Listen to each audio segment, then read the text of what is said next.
Hi, I'm Ross Newham and welcome to Natural Aesthetics, the YouTube channel dedicated to drug-free bodybuilding. So can you build big legs with Smith machine squats? Are they an effective alternative to free barbell squatting? That's what I'm going to answer in this video. Now, I wouldn't usually perform Smith machine squats. I've got a bit of an issue with my hips at the moment, so it's quite uncomfortable on the free bar. So while I fix that with some foam rolling, stretching and strengthening exercises, and it is getting better, I thought I'd try out some Smith machine squats, see how they feel. At least it keeps me motivated to squat, keeps it fresh. Straight off the bat though, I'd recommend this more for hypertrophy. There's a time and a place for it, but I wouldn't recommend it for all out strength building. So the pros and cons: it's easier to balance. You don't have to worry about tipping forward or backwards, which can be a con as well, which we'll go into later. It's easy to emphasise the quads or hamstrings or glutes depending on your foot placement. So if your feet are further forwards, kind of lean back into the bar, it hits more hamstrings and glutes. Vice versa, if your quads are underneath the bar with your feet further back towards the trajectory of the bar, then it's more quad dominant. It's easy to rack, so at any point during the lift, down or upwards, you can just spin the bar, as long as it's not on the bottom, which we'll come to in a minute. And then just easy rack. You don't need to walk out, you don't need to walk back, so that's quite convenient. Cons: fixed movement pattern. This is the biggest one.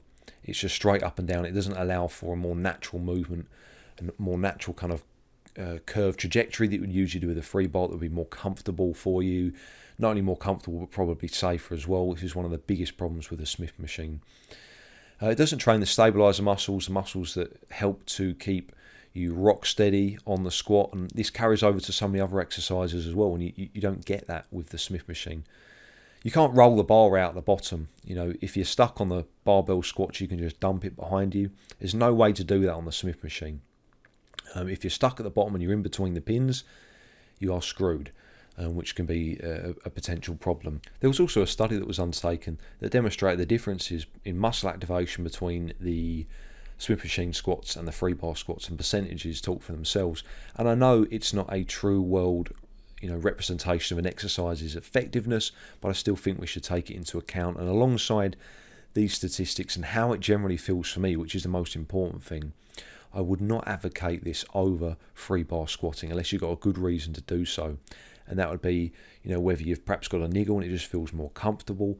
Maybe you want to do these at the end of a workout for higher reps with a narrower stance to emphasise quad development. Maybe you're just sick of barbell squats and fancy a change for a training block. But I think by and large, you really want to be focusing on barbell squats for the most part over the Smith machine squat. But it does have a time and a place for it if used properly. So thanks for watching the video, guys. If you enjoyed it, then please give it a thumbs up. Subscribe to see more true bodybuilding videos, and check out my Instagram. The link is in the description box below. Thanks for watching. Stay strong.